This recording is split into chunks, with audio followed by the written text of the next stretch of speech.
Somos el grupo 3, conformado por Orna Luna Karim, Jaramillo Pilco Luz, Juárez Bereche Carito, Melgarejo López Melquiades, Mondoñero Caballero María Fernanda, Muñante Arroyo Adriana, Olortegui Villarreal María Fernanda, Ortega Castillo Brian, Quesado Beso Gracie y quien les habla Monaico Verástegui y María Joaquina. Estamos a cargo del docente Donato Ramírez Rodríguez y a continuación le presentaremos nuestro proyecto de emprendimiento de difusión cultural, Cátedra Vallejo.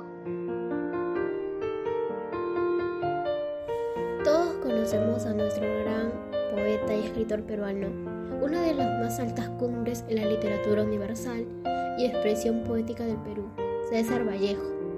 Con cada uno de sus poemas y novelas expresó todo lo que sentía, y no solo eso, también revelando lo más oscuro que podía ser trabajar para las minas y tener a la gente malvada que te maltrate y que no te respete como ser humano. Pero ¿alguna vez has pensado qué pensó César Vallejo al ver los maltratos y el sentimiento brutal y explotación de los pobres indios? Si quieres resolver tus dudas, iniciemos. Santiago de Chuco, un pueblo ubicado en la Serranía de la Libertad, fue hogar del más profundo y trascendental poeta peruano, César Abraham Vallejo Mendoza, nacido el 16 de marzo de 1892 en esta hermosa ciudad. Su padre, don Francisco de Paula Vallejo Benítez, un hombre al cual se le reconocía por ser capaz de resolver diversos conflictos que se ocasionaban entre los pobladores. Su madre, doña María de los Santos Mendoza, fue una mujer que se dedicaba a las tareas de su hogar y a la crianza de sus hijos. Este matrimonio tuvo 12 hijos, siendo César Vallejo el último. Un dato interesante que podemos apreciar es que Vallejo, siendo el menor de sus hermanos, los clasifica por grupos, siendo estos los 4 viejos, los 4 mayores y los 4 menores. César Vallejo comienza su educación en su tierra natal, Santiago de Chuco, en el centro escolar número 127. Luego iría a Huamanchuco para continuar sus estudios secundarios en el Colegio San Nicolás en el año 1909. En Trujillo inicia sus estudios universitarios, interesándose por la Facultad de Filosofías y Letras. Se matriculó en la Universidad Nacional de Trujillo, pero por problemas económicos tuvo que abandonar sus estudios. Pero en 1913 nuevamente retoma sus labores universitarias. Asimismo se graduó en 1915 de bachiller con la tesis El romanticismo en la poesía castellana. Trujillo se convierte en parte de su vida intelectual, ya que se encuentra con varios escritores, que con el paso del tiempo se convertirían en el Grupo Norte. En ese mismo año entró a trabajar como maestro de primer grado de primaria en el Colegio Nacional San Juan, teniendo entre sus alumnos al más conocido escritor Ciro Alegría, el cual nos cuenta más años más tarde que a Vallejo le gustaba que ellos relataran sus historias y dialogaran de las cosas que veían a diario. Llega una etapa muy oscura para Vallejo, la muerte de su madre estando en Lima y el dolor de no poder visitarla lo destruye por dentro. Vallejo recuerda a su madre con ternura, admiración, una persona amorosa y justa. Tiempo después, con la muerte de esta mujer, nuestro poeta, en su agonía, le dedica estrofas y poemas. A su regreso, Vallejo, al asistir a una fiesta patronal en Santiago de Chuco, es involucrado en un incidente, en donde injustamente lo encarcelan. Tras una vida llena de sufrimiento en nuestro país, toma la decisión de ir al extranjero. Fue así como llegó a la ciudad de París, donde conoció a su esposa Georgette Philippard, quien residía en el edificio frente al suyo, y quien se convertiría en uno de sus más grandes pilares en su vida. Fue expulsado de París en 1930. Se retiró a Madrid y allí escribió su novela El Tuxteno. Pero, ¿qué razones llevaron a Vallejo a escribir la novela El Tuxteno? César Vallejo describe toda su vivencia observada en su trabajo como tareador en la mina Quirubilca, la denuncia del imperialismo norteamericano mediante la expoliación de los indígenas y los abusos contra los obreros en las minas. Igualmente, muestra el ahogo de toda intentativa de independencia de esta explotación inhumana. En esta obra, César Vallejo muestra la injusticia social en nuestro país. ¿De qué trata la novela El Tuxteno?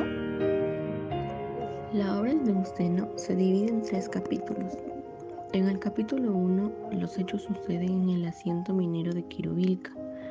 Comienza con una descripción de la gran indiada, que inicialmente se convierte en la empresa minera norteamericana. La tranquila vida del pueblo se convierte en una bulliciosa y alterada ciudad por la circulación masiva de los dólares. Los Zoras sirven primero como guías a la empresa Mining Society, luego comienzan a rendir inocentemente todo lo que poseen. Los obreros de la empresa insultan a los Zoras diciéndole indios brutos, raza endeble, servil, humilde. El capítulo se cierra con una horrible y repugnante escena donde los personajes principales, incluyendo Mr. Tyke y Mr. Weiss, toman parte en la violación de Graciela, la Rosada, a quien han jugado a los dados. Entran en turno por orden de jerarquía social y económica.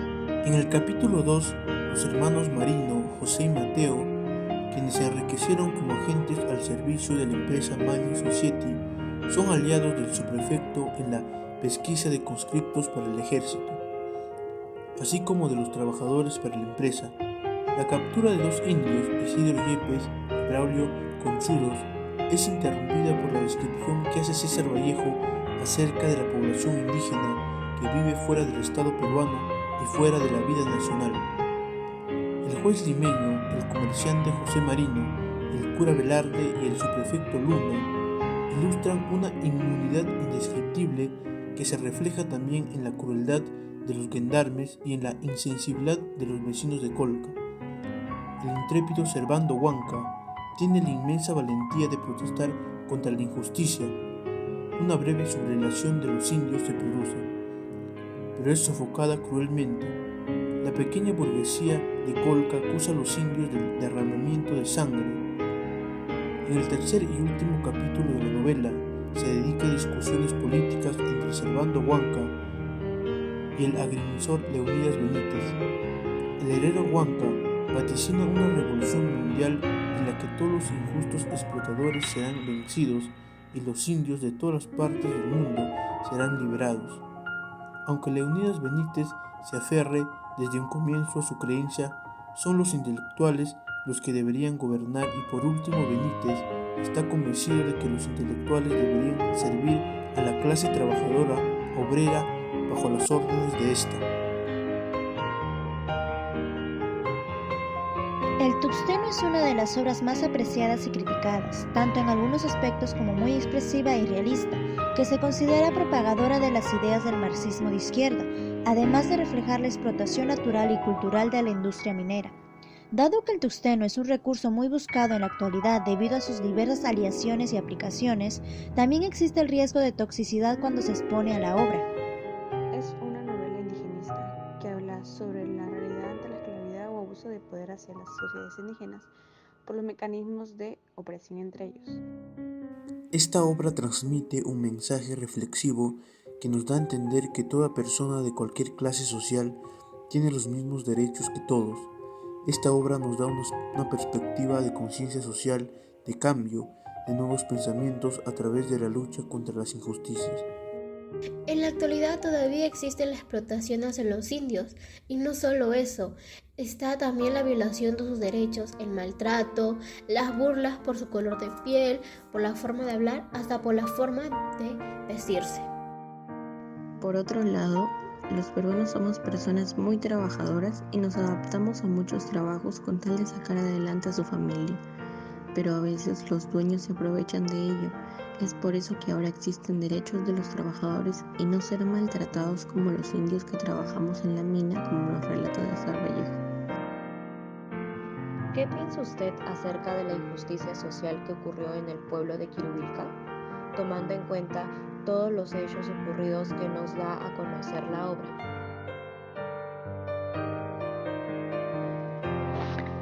La explotación que se daba en la obra se puede comparar con la que se daba a los esclavos o mucho peor. En ese tiempo los indígenas no tenían derechos que los consideraban como ciudadanos. Hoy en día, a pesar de que contamos con nuestros derechos, sigue existiendo la explotación. Esto se da por la falta de información, ya que hay personas que aún no conocen sus derechos como ciudadanos. Esta obra nos deja una breve reflexión sobre la cruel realidad que viven algunos de nuestros hermanos en las distintas regiones del país. Es así que esta novela nos hace darnos cuenta de lo que pasa actualmente y que tenemos que tomar conciencia. Ahora te planteamos lo siguiente: ¿qué tanto conoces tu riqueza cultural y cuál es tu opinión acerca de la obra escrita por nuestro gran poeta?